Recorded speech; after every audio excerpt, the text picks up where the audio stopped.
Welcome to Reshaped by Loss, a space where we talk honestly about grief, change, and the ways loss reshapes us, not to break us, but to deepen us.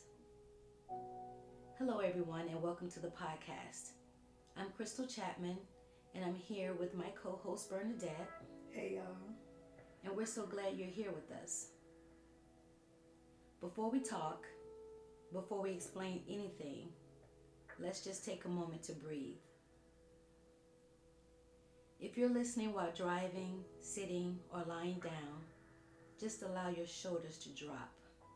Unclench your jaw and let your breath settle. Today we're going to talk about emotional wounds. Not all wounds are visible. Some don't show up on the outside. They don't leave scars you can point to, but they are there. They're there in the way you respond, in the way you protect yourself, in the way certain moments feel heavier than they should. These are emotional wounds, and many of them are formed quietly over time through what we carried but never had space to process. Emotional wounds are not just about what happened, they're about what stayed. They form when pain doesn't have a place to go, when emotions are pushed aside to survive, or when grief is managed instead of expressed. And over time, those unprocessed moments begin to shape how we see ourselves and the world around us. You may notice it as being easily triggered, guarding your heart more than you used to, feeling unsafe even when things are okay, or struggling to trust yourself, others, or even God. These aren't overreactions. They're indicators that something deeper needs care. Emotional wounds don't always come from one moment. Sometimes they form in layers, like a loss, followed by silence, followed by having to be strong, followed by not being asked how you're really doing. And slowly something shifts inside. You stop expressing. You start containing. You adapt. Not because you're broken, but because you need to function.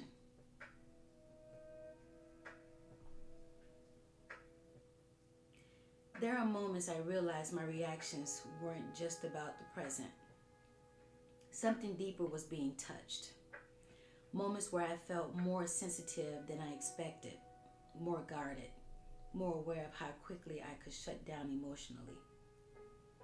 And when I began to understand, those weren't just feelings, they were wounds. They were wounds placed in me that had carried pain quickly. Places that learned how to protect instead of express. And for a while, I thought something was wrong with me. But what I was really seeing was what had never been given space to heal. So, since you talked about emotional wounds, I'm curious to know, what do emotional wounds look like for you personally? And how do you know when something deeper has been triggered for you?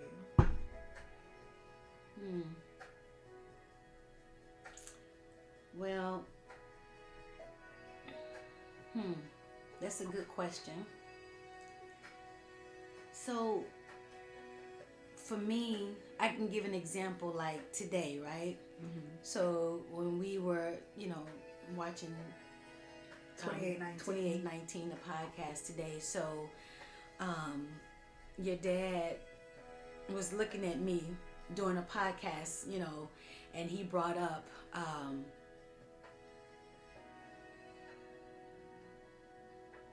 someone that I was really trying hard, or where I thought that, and I guess where I am being,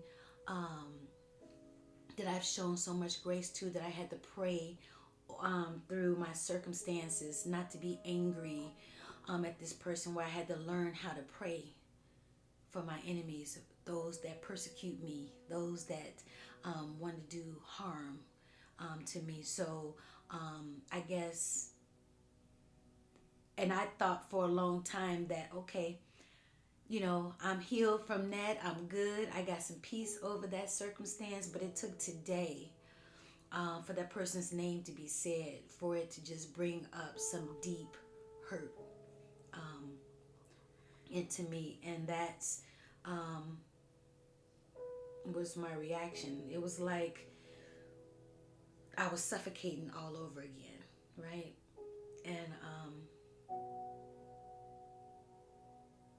And I had to just ask myself, or you had to ask me, really, what is the reason why why did that, make me feel, or what made me react the way, that big reaction that came from me. So, that is what. Yeah, like the person's name in itself is a triggering, and I think because it's rooted in you still grieving, I think, maybe, and I don't want to put words in your mouth, but to me that's where I kind of got that from. And just to give you all in the audience some context, we were watching a sermon from Philip Anthony Mitchell about repentance and release. That was the name of the sermon, and it was solely around how to forgive someone, and how to forgive someone not for the sake of them, but for yourself. And so as we're talking about emotional wounds and what they can look like, they can look like you holding a grudge on someone that has deeply harmed you, and especially when we're thinking about grief, right?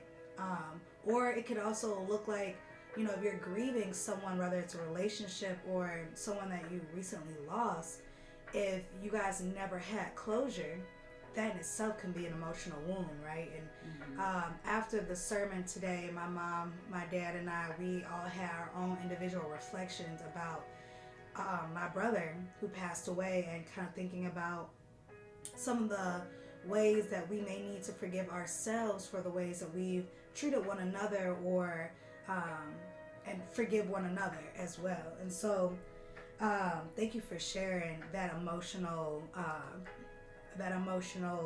wound, and how some things can trigger you in that way. As we're talking about faith in the Lord, I'm curious to know, do you think that in faith spaces we sometimes overlook emotional wounds or try to move past them too quickly? Or do you feel like in faith spaces we actually make space for that? I think sometimes we just don't always know, how to sit with emotional pain, especially when we're in community settings like church, right? Or it could be at a friend's house at a party or whatever. So the response becomes encouragement, or trying to help someone move forward, right? So you heard that word a lot before too, trying to move forward, and that's what we try to do with our grief. We're trying to move forward, but if we don't recognize that emotional grief or those emotional wounds, it's hard for us. We remain stuck in that space, and then that's again how we get triggered for a lot of things. But in doing that, we intentionally skip over what someone is still carrying intentionally, right? So when we're trying to hurry up and make them move forward, be okay with their grief, we're missing the signs of that person still grieving and still hurting, and then that can trigger someone emotionally. Yeah. I also think that, not that, like, when we're grieving, sometimes I don't know, let me not say for myself, when we're still dealing with our grieving process, Right. but I would even say when it was really fresh, I was already exhausted prior to my brother passing, but especially once he passed, I hit a plateau where I was exhausted. So anybody asking me oh, what do you need from me, or all of that was exhausting. It was just be present, just be here. But I also too had to recognize in myself how I also isolated myself, even though I didn't want to. So I think we need to also recognize in ways where we may need community, even though we may not want it in those moments, and to allow people into our emotional wounds, like especially people that we can trust. If I know I can trust you, you know, as a believer in Christ, Christ did not call for us to do life on our own. Right. Christ called for us to do it within community. Right. And of course, we need to use our discernment to decipher whether or not who those people are. Right. And so once we've discerned who those people are in our lives that we can trust, then we should be able to, as hard as it is, right, we should be able to say, like, let me let you in on my emotional wound. But I will also say this too, some people take that to the extreme, and then they are like a tornado where they completely suck you in, and you know, it's hard for them to support you with getting out or supporting with that healing.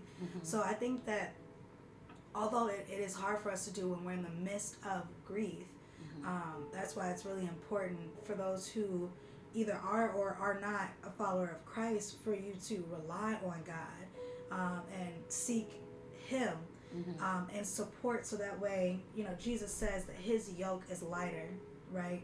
And so if we are looking to Jesus to kind of help make our burdens a little bit more lighter, then we can be able to look to our community that we're supposed to have around us for continued support and continued healing, instead of it just being within ourselves. That's good.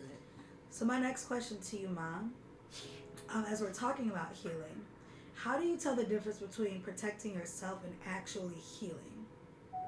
Because I think that when we're thinking about protecting ourselves, at times we could do more harm than we are doing good. And we like to wrap it up in a bow and say, oh, I'm healing.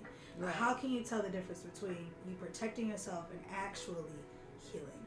So for me, protection looks like shutting down and avoiding certain conversations. And you know I'm good at that, right? Yep. And so are you, really. Yes, I can shut down. I recognize I shut down, and I'll shut down the conversation. I'll put a pin in the conversation because I don't want to talk anymore. Right. But I always come back. You know that. Yeah. Because, you know, it feels safer in a moment, right? So, but nothing was actually changing. So healing feels different. It was uncomfortable, but it brought awareness. And that's when I started to understand why I felt the way I did instead of just reacting. So I think protection keeps you from feeling, and healing helps you move through what you feel. If that makes sense. Yeah. Yeah, because, you know, I'm just really good at, you know, trying to protect myself, shut it down, try to avoid it, and then put a smile on it, right? When we talked about the brave face. So I'll do that smile and say, okay, cool beans, and then we just move on to the next thing. Yeah. Just so that I wouldn't have to address that. I would say for myself, I have to ask myself the intentions behind whatever the action is that I'm doing when I'm quote unquote protecting myself or trying to heal. Is what I'm doing actually helping me heal, and is it helping me in the betterment of it, or am I being avoidant? Right. Which you could easily do when you're trying to protect yourself. It's like, oh, I don't want to be around this person because you know they're the reason why I'm hurt. I mean, in some circumstances, yeah, probably shouldn't be around that person. But I'm thinking about how, like, I thought for myself, I was protecting myself by, at some point, it was a very short amount of time, but I did not feel like talking about whatever it is I was going through, because I didn't want to. I thought I was protecting my emotions and protecting my mind from having to open up a can of worms of things. But that is not actually healing, right? That's avoidant work. And healing actually looks like me having to come to a humble mindset that I need support and that I need to be able to talk things out. Yeah. So like, right, and so that goes back to what you're saying, to that discernment, just knowing who you can trust to let in. Right. Because depending on our environment or the community that we're in at that time, that protection is like, okay, I'm gonna just be close to how I feel right now because I don't know that I can trust the people that's around me. So I close myself off to protect the way I feel. But you're right. So once we can get that community, be surrounded by those that we trust, we should be able to be more vulnerable, and be able to open ourselves up where we can freely express ourselves. And like you said, and that brings about the healing process because we know that person that we're with Right. are going to meet us where we are, and then give us what we need in that moment, whether it's a listening ear, whether it's just sitting in silence, Yeah. whatever that need may be. And I would say like a big thing is, to your point, I might isolate myself or whatever because I don't feel like I could trust anyone with these feelings. But then the idea is for me to go seek that community, and that's exactly what I did. At some point, I was like, you know what? I need more than what is being given to me. I need to go look for it. So for me, I went looking at a church. I told all my, all the people that was close to me, hey, I need more intimacy. I need more support. I need more of this. If you're not able to give it to me, that's okay. But I'm gonna go look for it. Right. And that's exactly what I did. I'm happy to be able to say, like, now today, I feel like I have a really strong community of people. Okay. I wanted to ask you, and maybe this just might be for everybody, something for you to reflect on. This could be for the listeners, or this could be for you, Mom. What would you say to someone who is just now realizing that they might be carrying wounds that they never addressed? So what would you say to someone that is listening and they're like, man, this actually sounds like me? Or if you are listening, maybe you're just now recognizing that there are some emotional wounds. So the question may be, what do you do next? So through my journey, I've learned how to be gentle with myself. So that I think that's one of the things that I would just tell the listeners, to just be gentle with yourself. And then just realizing that you're carrying wounds, that isn't a sign that you've done something wrong. Is actually a sign of awareness. So just being aware of those emotional wounds, those triggers, could help. And I think that helps bring about a healing. When we're aware of these things, that brings about thought, right? And then now we can begin to put action to that, and we can, but we have to be open, and we have to want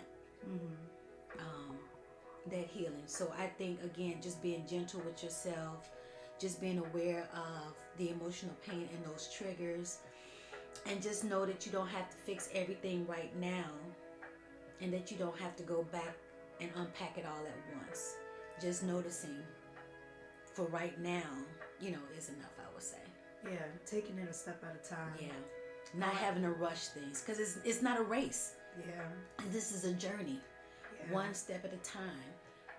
We talked about having a brave face and what that looks like, and recognizing when we're putting on that brave face. Because I find myself still doing it sometimes. And then also, knowing that grief actually is a language, that it has a voice. And again, being able to recognize that voice, when we hear it. So all these things is just a journey, recognizing when we put on that brave face, or when that grief starts talking to us, or now, when we're talking about emotional wounds, what that looks like and what those triggers can be. These are journeys that we're on, that is not going to be fixed overnight. It's not going to be, it's going to take time. It's going to take time. Yeah, I like that. That's good. Giving yourself grace. Yeah. Taking it a step at a time, and knowing that grief in itself is a journey. It's not something that has to look a certain type of way. We all grieve differently, which we always hear all the time, but it's different when you actually are in it. Yeah. And so, speaking of that, I just want to say that sometimes we try to rush healing because we don't necessarily want to feel broken. But wounds aren't something to be ashamed of. There's something to be cared for. God doesn't expose wounds to condemn us, but rather to reveal what needs to be tended to. Healing is not about pretending that the wound isn't there. It's about acknowledging it without judgment. That's good. So as you're talking about grace, it's important that as God gives us grace every single day, that we also need to, in turn, give ourselves some grace as well. Because what a blessing it is that God has blessed us with His grace, with His mercy, and His patience. So we have to do our best to do the same thing. And so I want to invite everyone to not focus on fixing, to not force healing, but to just simply notice. Notice your wound. Where might there be a wound that needs gentleness instead of pressure? You don't have to name everything today. Awareness in itself is already enough.